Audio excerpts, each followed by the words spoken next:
Do you ever do this? You say something awkward at a party and your brain says, cool, I am socially hopeless. Or you have a rough day at work and your brain goes, yep, I cannot handle anything. Or maybe it's one argument with someone you love and suddenly it's like, I will never succeed at relationships. Your brain takes an event and it turns it into this is how everything is. Guess what? This thinking pattern has a name. It's called overgeneralization. And it's one of the fastest ways to turn normal emotions into a full body, all day spiral. In this video, you'll learn how to notice overgeneralization, understand why it makes everything feel worse, and learn a few practical ways to interrupt it. But first, let me tell you about rattlesnakes. I promise it's relevant.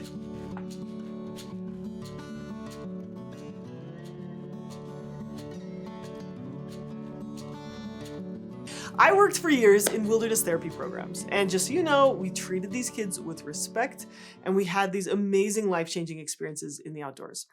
One year I was working down in the Grand Staircase Escalante area, and the previous winter we'd had a lot of rain, which meant more grass, which meant more grass seeds, which meant more mice, which meant more snakes, like so many rattlesnakes. Sometimes they'd come into camp, and we would gently remove them with a stick. But they'd come back, so we'd have to move camp. One time when we were driving, we saw one that was over 5 feet long. Now, I grew up in the Rocky Mountains and I spent a lot of time outdoors, so I was really aware of rattlesnakes. I'd seen them occasionally on hikes and climbs, and my dad accidentally once ran one over on his bike. Like, wump wump. Another time he was trail running and he stepped down off of this step, and he felt something poke him in the leg. And he thought he just got like poked by a stick, but later that night he looked and he had these 2 perfect puncture marks like right through his pants. So he was pretty sure he got bit by a rattlesnake, but the snake did not release its venom. Another time, my father-in-law was hiking ahead of me and my family up this slot canyon, and he climbed out this ledge to get out of the canyon. And when I got there with my 3-year-old and my 1-year-old, I asked him, like, how did you get up over this ledge without going near the snake? And he was like, what snake? And there was this like fat rattlesnake just sitting on the exact step he'd put his hands and his feet earlier. Okay, I promise this has a point, okay? There have been some cool studies showing that rattlesnakes are actually very reluctant to bite people. They'll only do it as a last resort. This cool researcher stepped on 165 rattlesnakes with a fake leg, and the snakes only struck at this leg 6 times. So it's very rare for someone to get bitten, but it does happen. So I had this neighbor who got bit, and he was badly injured, and the anti-venom cost over $100,000, and he spent more than a week in the ICU. Another time when we were hiking, I stepped over a crack in the rocks, and I heard this sharp rattle right between my feet. And my body just jumped out of the way before I'd even registered what I'd heard. So what's happened is all this time interacting with snakes made me very highly attuned to snakes. So going back to wilderness therapy, that year on the Escalante, we were all on high alert. Snakes everywhere. Now, long story short, I knew that rattlesnakes weren't out to get me. But try telling that to my nervous system after a dozen run-ins with these rattlers. So after all of these close calls, I was a little jumpy. I'd be walking through camp and I'd see something long and snaky out of the corner of my eye, and I would jump back and my heart would be pounding. And then when I'd take a closer look, I'd realize it was just a stick. Another time we were hiking across this stream and I heard again a sharp rattle. And I jumped. I was like, snake! Because there were kids right behind me. And then I realized it was just a plant with these like rattly seed pods. It was not a snake, it was just a plant. But my nervous system had this strategy, which was jump first, evaluate later, right? This was not very accurate. So I kept thinking sticks and plants were snakes. But honestly, I'm okay with the fact that my nervous system was not very accurate because those fast reflexes were keeping me safe from a potentially dangerous situation. So my nervous system made the decision, we're gonna lump everything that's a little bit snaky into the snake category just to be safe. And guess what? With dozens of kids and dozens of staff on high alert, as we hung out with probably like thousands of snakes on the Escalante that summer, no one got bit. Why? Because we were overgeneralizing. So, what is overgeneralization? Overgeneralization is a really cool survival strategy that our brain uses. It makes these fast, broad, sweeping categories that can keep you safe from things that might be dangerous. So, like, thank you, nervous system, for trying to keep me safe.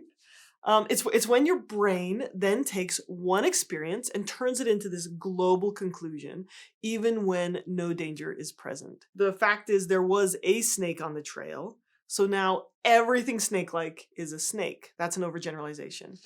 But we do this with other things that are perceived threats, like, oh, I messed up, becomes I'm a complete failure. Or they didn't text me back becomes no one cares about me. Or my car broke down becomes why does this always happen to me? Or he was so rude becomes men are all so obnoxious. Now, overgeneralization isn't always negative. It can also be excessively positive. So for example, like, oh, I met a super nice investment broker. That means I can trust him with all of my savings. Or my horse just won that race. I'm on a winning streak. You can usually catch yourself overgeneralizing when you hear words like always, never, everyone, no one, everything, nothing. These are the brain's all or nothing shortcuts. But thinking this way distorts reality. And this overgeneralization, when we do it too much, it fuels intense emotions. Research has found that you can predict who will develop depression by watching and observing who overgeneralizes. Overgeneralization is also linked to anxiety, anger, bipolar, borderline personality disorder, chronic pain, eating disorders, low self-esteem, and prejudice. If overgeneralization has so many negative outcomes, like why would our brain do this to us? I would say there are two pretty good reasons. So first, unfortunately, our brains aren't designed to make us happy. They're designed to keep us safe. So overgeneralization is often your brain trying to protect you.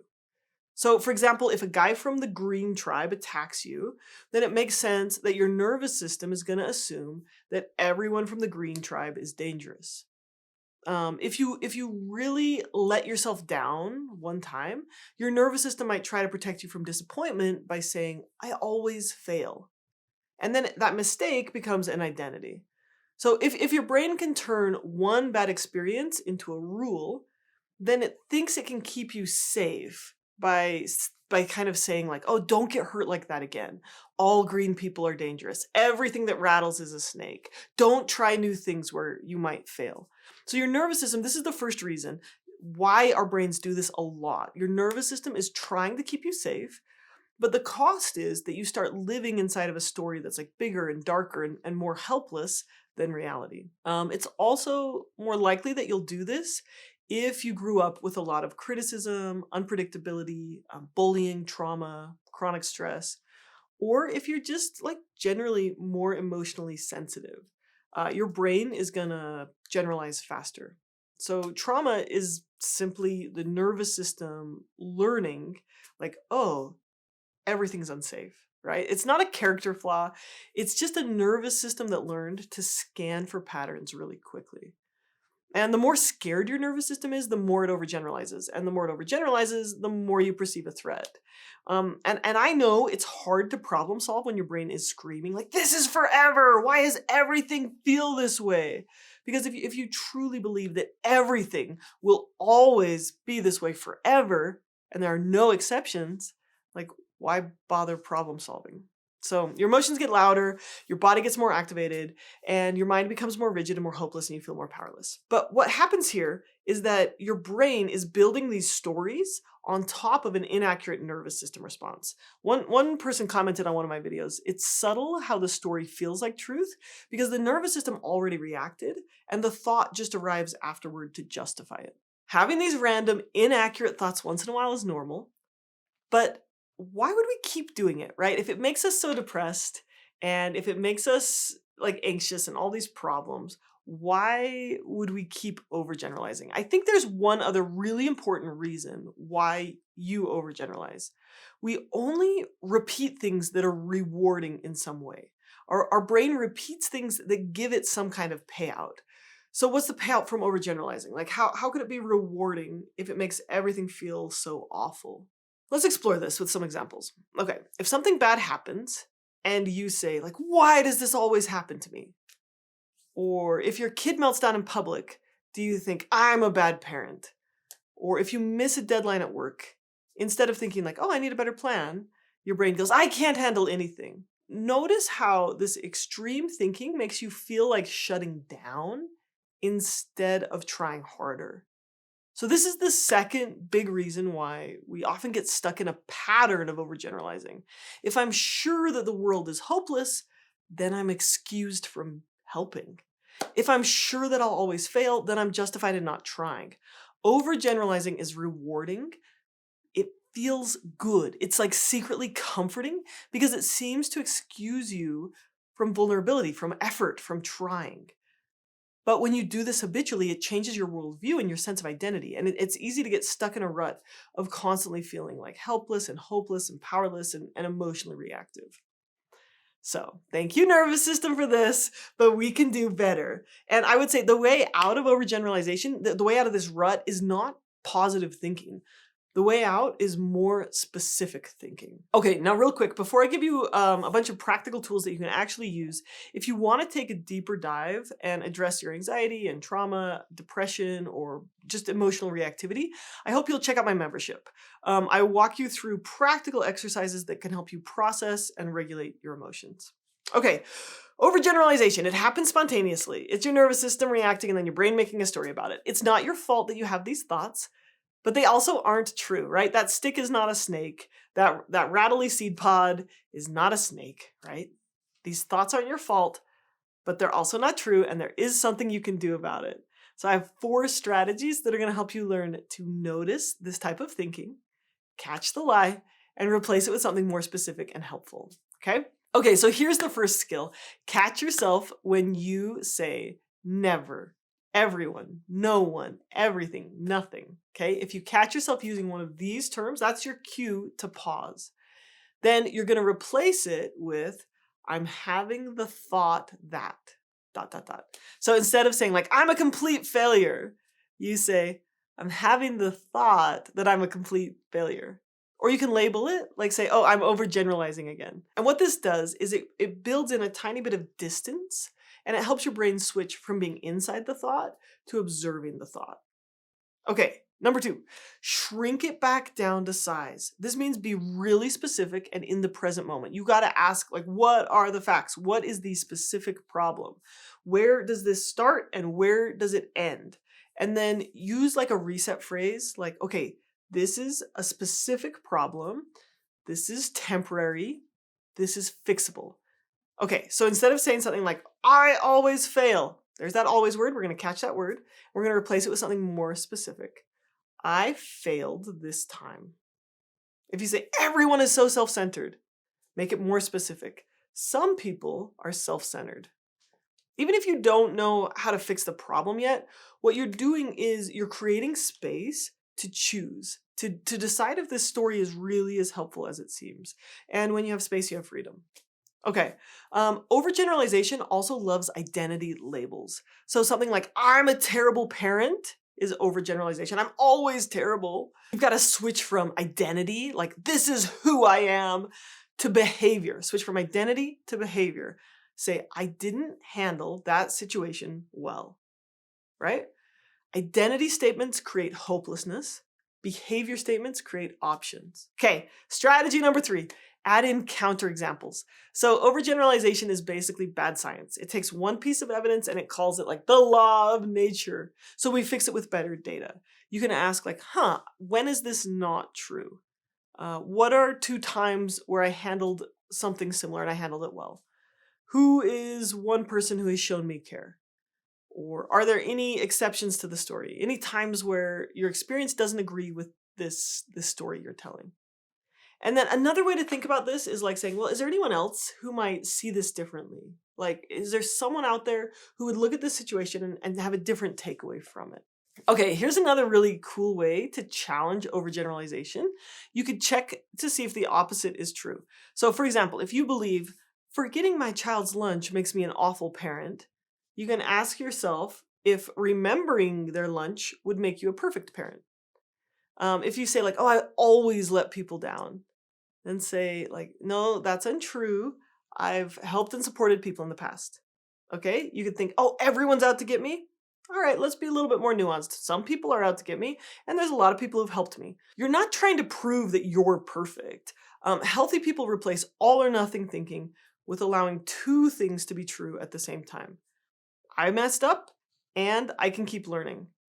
That person betrayed me, but I bet there's a better partner out there for my future. All right, here's the last thing. Number 4 is look for helpful action. If overgeneralization helps excuse us from taking responsibility for our lives, but that leaves us feeling helpless. So we can counteract that by looking for more helpful beliefs. You can ask like, what do I really value? What kind of person do I want to be? And if the answer is like, I want to be courageous, I want to be trustworthy, I want to be resilient, like don't make yourself helpless. That's really what overgeneralization does, is it makes you feel helpless. So then instead you ask like, what's in my locus of control? What can I act upon? What's one small action that lines up with the kind of person I want to be? Is this action to learn a new skill, to try again differently, to apologize? Taking action requires a lot of courage, but in the long run, it can help you be more flexible, more resilient, more hopeful, more empowered in your life. Okay, so to summarize, if you overgeneralize a lot, this is a great opportunity to learn how to be more emotionally stable. You're not broken. There's a skill you can learn. So start by catching the words like always or never. Shrink the story back to a specific moment. Look for exceptions and look for helpful actions. And then just take the next right step. Because one hard moment is allowed to be one hard moment. It doesn't get to become your whole life. Okay, you really can improve your mental health and feel more empowered in your own life if you can learn how to catch yourself overgeneralizing and replace it with more helpful thinking. Okay, thank you so much for being here. Really appreciate it. Please take care.